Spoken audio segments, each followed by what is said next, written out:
Am sorry ফিরকি। আমি জানি না ওই ঘটনার পর তোমাকে কি কি ফেস করতে হয়েছে,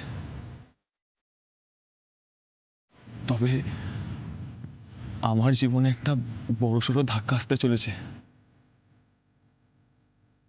নীলাদ্রির সঙ্গে তো অলরেডি আলিয়ার এনগেজমেন্ট ফিক্সড হয়ে গেছে। আলিয়ার সাথে আমার এঙ্গেজমেন্ট ঠিক হয়ে গেছে ফিরকি। নেক্সট 6 মাসের মধ্যে আমাদের বিয়ে।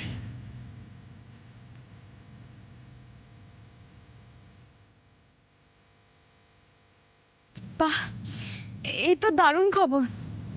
কংগ্রাচুলেশনস।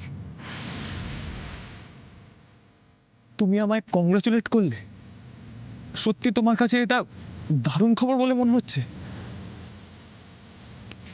হ্যাঁ, আলিয়ার সাথে তোমার বিয়ে ঠিক হয়েছে। তোমরা ছোট থেকে একে অপরকে চেনো।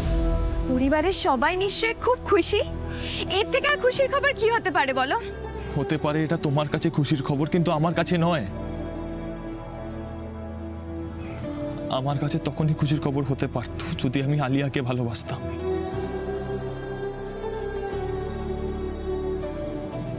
কিন্তু আমি তো আলিয়াকে ভালোবাসি না, আমি তো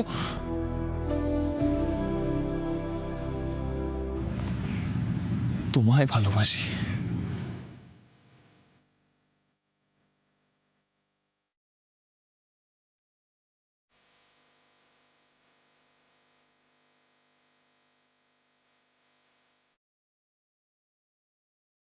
উকিল madam, will you marry me?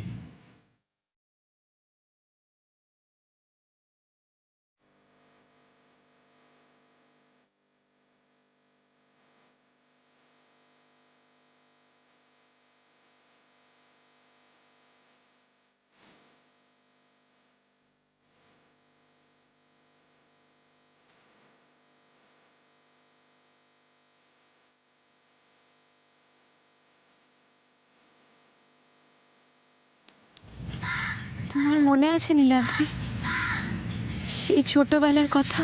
আমার এটা খুব পছন্দ হয়েছে। তোমার কি এটা খুব পছন্দ হয়েছে? হ্যাঁ। বেশ, আমিও বড় হয়ে তোমাকে এরকমই একটা গিফট দেবো।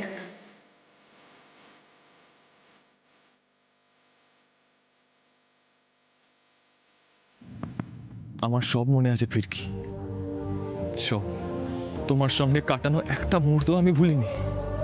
শুধু আমার মনের মধ্যে একটাই সংশয় ছিল, আমাদের সম্পর্কটা শুধু বন্ধুত্বের না, তার থেকে অনেক বেশি কিছু। কাল আমি সারা রাত ধরে ভেবেছি, তোমাকে নিয়ে ভেবেছি, আমাকে নিয়ে ভেবেছি, আমাদের সম্পর্ক নিয়ে ভেবেছি। তারপর আমি বুঝেছি ফিরকি, আমি তোমাকে ভালোবাসি।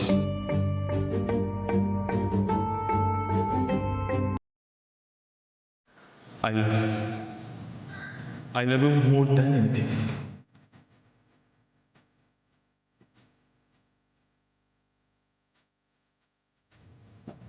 আমি ড্যাডকে বোঝাবো, বাড়ির সবাইকে বোঝাবো, নিশ্চয়ই তারা আমার কথা বুঝবে। ফিরকি, আমরা খুব হ্যাপি থাকবো, খুব হ্যাপি থাকবো আমরা। এখনো ভালোই ভালোই বলছি, নীলাদ্রির জীবন থেকে সরে যাও। তা না হলে শুধু তুমি নয়, তোমার গোটা গোষ্ঠীকে শেষ করতে আমি দুবার ভাববো না। তুমি নিজে মুখে আজ আমায় ভালোবাসি বলেছো নীলাদ্রি। এই যে আমার কাছে কতটা বড় পাওনা, আমি তোমাকে বলে বোঝাতে পারবো না। আমিও তোমায় ভালোবাসি নীলাদ্রি। কি এত ভাবছো Phirki? Please accept my proposal. আমি বাড়িতে আজই গিয়ে বলবো আমি তোমাকে বিয়ে করতে চাই। আর না, না মানে? সরি নীলাদ্রি, আমার পক্ষে তোমার প্রপোজাল অ্যাকসেপ্ট করা সম্ভব নয়। আমি তোমায় ভালোবাসি না।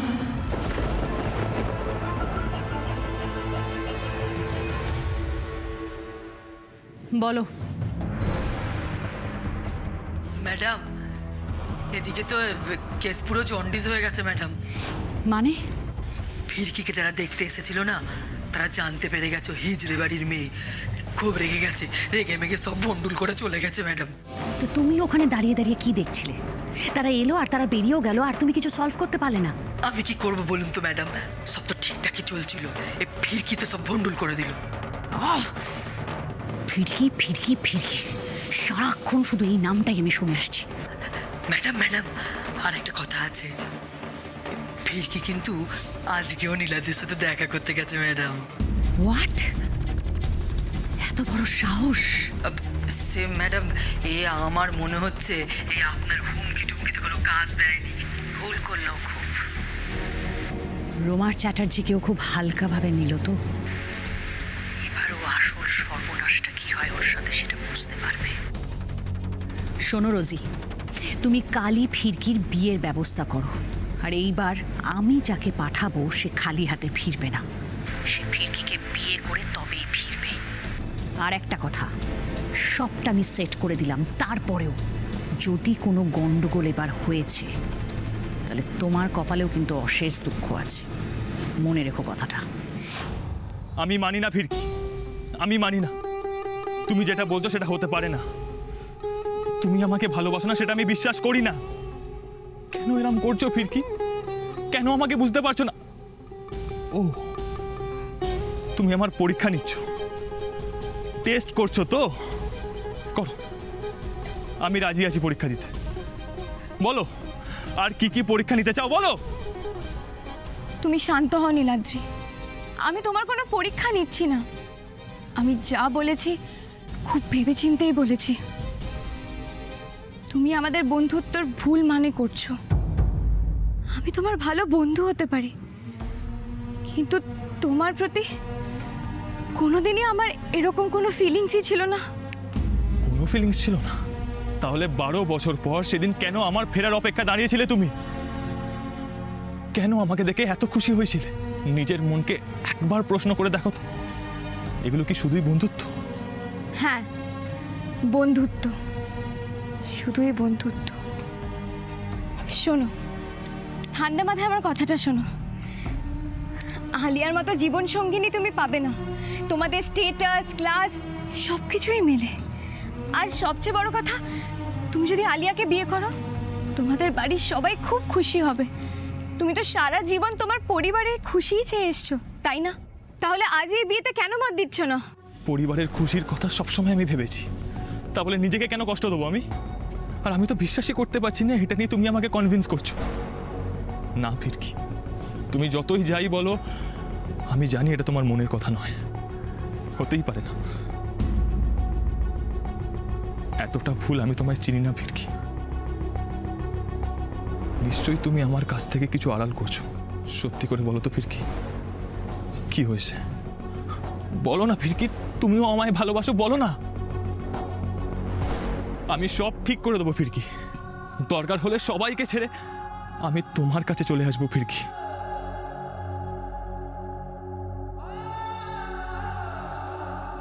এইভাবে হয়তো আমাকে কোনোদিনও কেউ ভালোবাসবে না নীলাদ্রি, কোনো দিনও না। আমি এতটা ভালোবাসা পাওয়ার যোগ্য কিনা তাও জানি না, কিন্তু বিশ্বাস করো তোমার প্রতি আমার এরকম কোনো ফিলিংস নেই। তাছাড়া তুমি যাদেরকে ছেড়ে আসার কথা বলছো তারা সবাই তোমার নিজের। তাদের সবাইকে যদি তুমি ভালো রাখতে চাও তাহলে আলিয়াকে বিয়ে করো তুমি। আর আমি তো তোমার বন্ধু হয়ে থাকলাম, একজন বন্ধু হিসেবে তুমি সবসময় আমাকে তোমার পাশে পাবে। প্লিজ ফিরকি, এমন করে বলো না। শুধু বন্ধু হিসাবে আমি আর তোমাকে দেখতে পারবো না। আমি যে তোমাকে ভালোবাসি ফিরকি, খুব ভালোবাসি। তা হয় না নীলাদ্রি, তুমি কেন ভুলে যাচ্ছ? ভালোবাসার সমানে সমানে হয়। ছোটবেলা থেকে আমার কপালে একটা তকমা লেগে গেছে, আমি হিজড়ে। কোথায় তুমি আর কোথায় আমি? আমি খুব সাধারণ নীলাদ্রি।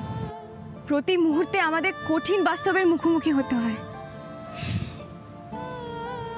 যাই হোক, আশা করি তুমি আমার কথাগুলো বুঝতে পেরেছো। তোমাকে অনেক ধন্যবাদ এই সুন্দর উপহারটা দেওয়ার জন্য। এই জিনিসটা আমি আমাদের বন্ধুত্ব স্মৃতি হিসেবে নিজের কাছে রেখে দেব। আসি, ভালো থেকো।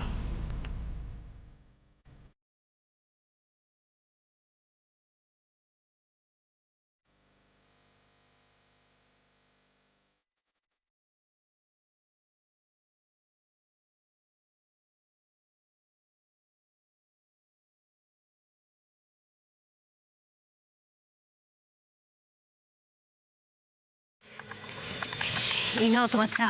সে কখন এসছো দেওয়াই হয়নি। এই অবান্তর খেয়ালগুলো না রেখে যদি ছেলেটার দিকে একটু খেয়াল রাখতে তাহলে আমার এতটা জ্বালা হতো না।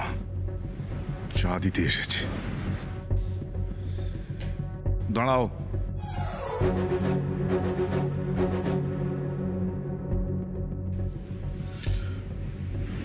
কোথায় গেছিলে?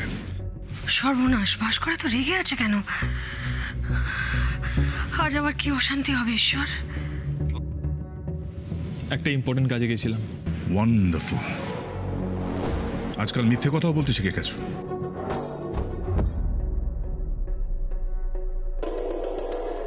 আমি বলতে বাধ্য হচ্ছি ড্যাড, আমার কি পার্সোনাল লাইফ বলে কিছু নেই? কেন থাকবে না? তবে তোমার পার্সোনাল লাইফ তোমার ফ্যামিলির চেয়ে বড় হতে পারে না। এত কিছুর পরেও আমি জানতে পারি তুমি কেন গেছিলে ওই মেয়েটার সঙ্গে দেখা করতে। এত ঘটনার পরেও তোমার শিক্ষা হলো না কেন বুঝতে পারছো না তুমি? সবকিছু ওই মেয়েটার প্ল্যান ছিল। তোমাকে ব্যবহার করে রাতারাতি বড় হতে চায় সে। মন্ত্রীর ছেলের পরিচয় পেতে চায়। কোনো লাভ নেই ভাস্কর এই কথাগুলো ওকে এখন বলে। তুমি দেখতে পাচ্ছ না যে ও বোঝার মতো অবস্থাতেই। তা বললে তো হবে না রোমা।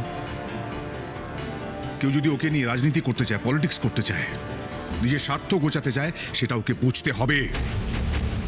দুঃখের বিষয় কি জানো ড্যাড, তুমি সারা জীবন রাজনীতি করতে করতে কোনো জিনিসকেই স্বাভাবিক চোখে দেখতেই ভুলে গেছো। সব কিছুর মধ্যে একটা স্বার্থ খুঁজে পাও। তুমি বোধহয় ভুলে যাচ্ছ তুমি কার সাথে কথা বলছো নীলাদ্রি। ভুলিনি ড্যাড, সত্যি কথা বলতে এই কথাগুলো তোমাকে আমি কোনোদিনই বলতে চাইনি, কিন্তু বাধ্য হচ্ছি।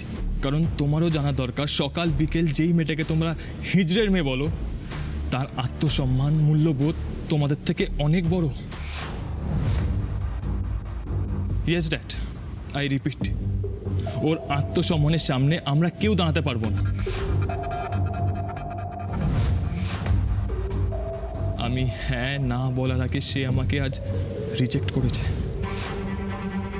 তোমরা বলো না মন্ত্রীর ছেলে, মন্ত্রীর ছেলে, এই মন্ত্রীর ছেলের ভালোবাসাকে আজ ফিরকি রিজেক্ট করেছে। আমি আজ বুঝলাম ড্যাড, ফিরকি অ্যাকচুয়ালি শুধু আমাকে নয়, আমাদের গোটা পরিবারটাকে ভালোবাসে। ও চাইনি কোনোভাবে আমাদের এই পরিবারটা ভেঙে যাক। সেই জন্যই হয়তো ফিরকি আমার জীবন থেকে সরে গেছে ড্যাড।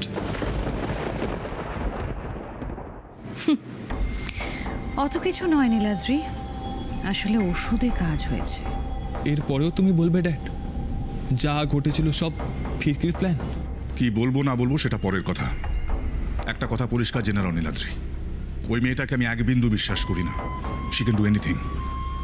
এখনো যেটা করছে তার পেছনে ওর কোনো অন্য প্ল্যান আছে কিনা আমি তাতেও শিওর নই। ফোনটা দাও। ফোনটা দাও।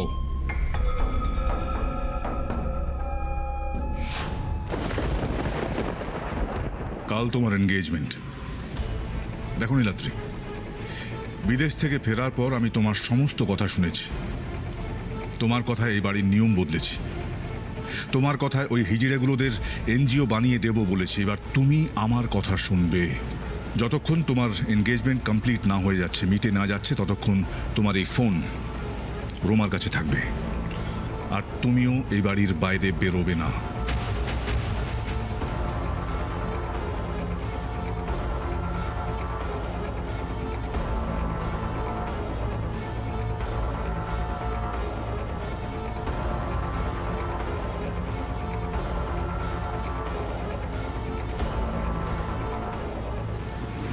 ওই মেয়েটার সাথে মিশতে মিশতে নীলাদ্রি আজকাল অনেক কথা বলতে আরম্ভ করেছে।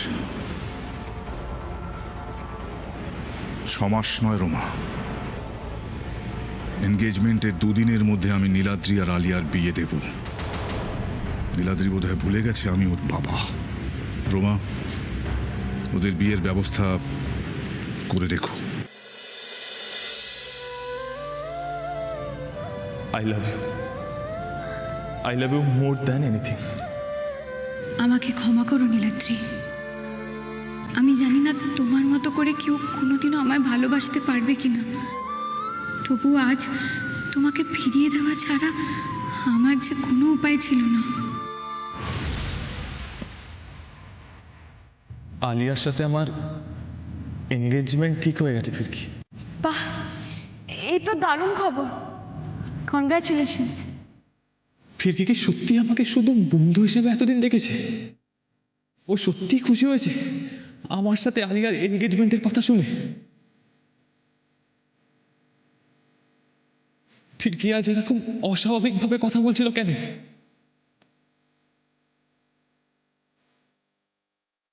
আমাকে ফিরিয়ে দেওয়ার পেছনে অন্য কোনো কারণ নেই তো? এর উত্তর আমাকে খুঁজে বের করতেই হবে, কিন্তু কিন্তু কি করে?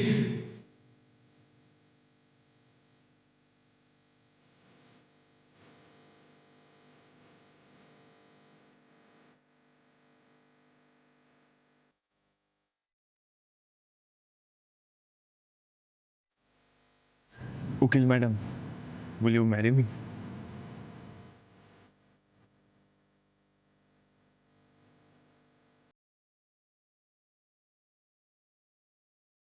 আমার পক্ষে তোমার প্রপোজাল অ্যাকসেপ্ট করা সম্ভব না।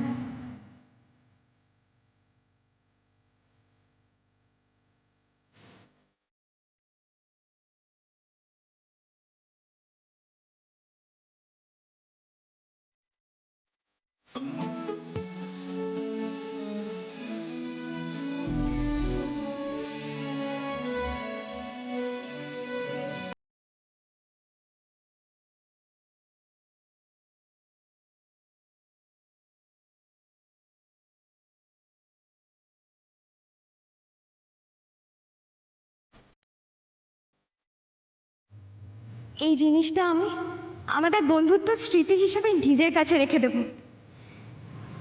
আসি, ভালো থেকো।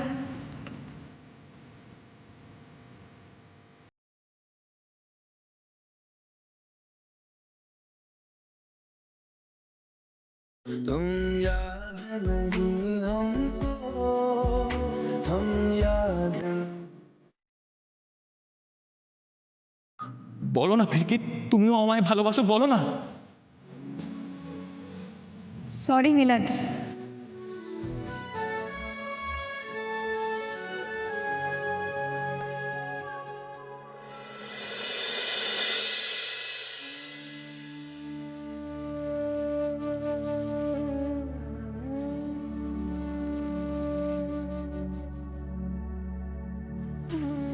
এখন আবার কিসব কাগজপত্র নিয়ে বসলি? এইসব খুব জরুরি মা, তুমি সবটা দেখে রাখো। এই দেখো, এই ফাইলটাতে তোমার ব্যাংকের বই, পোস্ট অফিসের বই আর ইন্স্যুরেন্সের কাগজপত্রগুলো গুছিয়ে রাখলাম। যখন তোমার যা দরকার পড়বে তুমি সব এখানে পেয়ে যাবে। এমন করে বলছিস যেন কালই তুই আমাদের ছেড়ে চলে যাচ্ছিস। কাল না হলে একদিন না একদিন তো তোমাদের সবাইকে ছেড়ে আমাকে চলে যেতে হবে, তাই আর কি সব গুছিয়ে রাখছি মা, যাতে ফিরকি চলে যাবার পর তোমার আর কোনো অসুবিধা না হয়। এই লক্ষ্মী, লক্ষ্মী শোন। আসছি আসছি, আমি যাই ওদিকে ওরা কি বলছে শুনে আসি। হ্যাঁ হ্যাঁ, কি রে? এই পাড়ার ক্লাবে সবাই ফিরকিকে নিয়ে নাকি আলোচনা করছে। ফিরকিকে নিয়ে আলোচনা করছে? হ্যাঁ রে, সবাই বলছে ফিরকি পারে বসতে কিছু ভালো কাজ করতে, পাকা বাড়ি ঘরও করে দেবে শুনলাম। বলছে জলের নাকি কোনো কষ্ট থাকবে না, বাড়িতে বাড়িতে সবাই কল বসবে। কি ব্যাপার বলতো? সত্যি বাবা, এরম ভাবে সরকারি কাজ করা ছেলেকে কেউ হাত ছাড়া করে? নিজের পায়ে নিজে কুড়ুল মারলো ফিরকি। না মানে মেয়ে মায়ের সম্মান দেখবে, সে তো খুবই ভালো কথা, কিন্তু আমাদের বিপদের কথাটাও তো মাথায় রাখতে হবে, বস্তির বিপদের কথাটা ভাবতে হবে না? সেই জন্য তো আমি ঘটককে বললাম আর একজন পাত্র ঠিক করতে। সে কালকে আসবে ফিরকিকে দেখতে, সে পাত্র পছন্দ হয়ে গেলে ঘরোয়া অনুষ্ঠান করে কালকে কাল দেখতেছে কালী বিয়ে করে চলে যাবে? হ্যাঁ রে হ্যাঁ, বলেছে যে আগামী 3 মাস নাকি বিয়ের ভালো কোনো দিন নেই। তাছাড়া ছেলে দুবাইতে থাকে, তার বিয়ে করার তাড়া আছে, তাই বিয়ে করে নিয়ে চলে যাবে। হ্যাঁ, এই শোন রোজি, ফিরকির বিয়ে নিয়ে না তোকে এত ভাবতে হবে না। আমি জানি রানী, ফিরকিকে নিয়ে তোরা ভাবিস। হ্যাঁ তোরা তো ভাববি, কিন্তু আমি কি ফিরকির পর বল? পাত্রের সম্পর্কে কিছু জানলাম না, শুনলাম না, এভাবে আমি মেয়ের বিয়ে দিতে পারবো না রোজি। ফিরকিকে আমি পেটে ধরতে না পারি, সেই ছোট্ট থেকে নিজের সন্তানের মতো মানুষ করেছি যে। দেখেছিস তো লক্ষ্মী, তোদের সব কিছুতেই বাড়াবাড়ি। আরে আমি বলছি তো ভালো পাত্র, আমার উপর ভরসা রাখ। আরে আগেরটার মতো নয় রে। এই তুই থাম তো। আমি রাজি।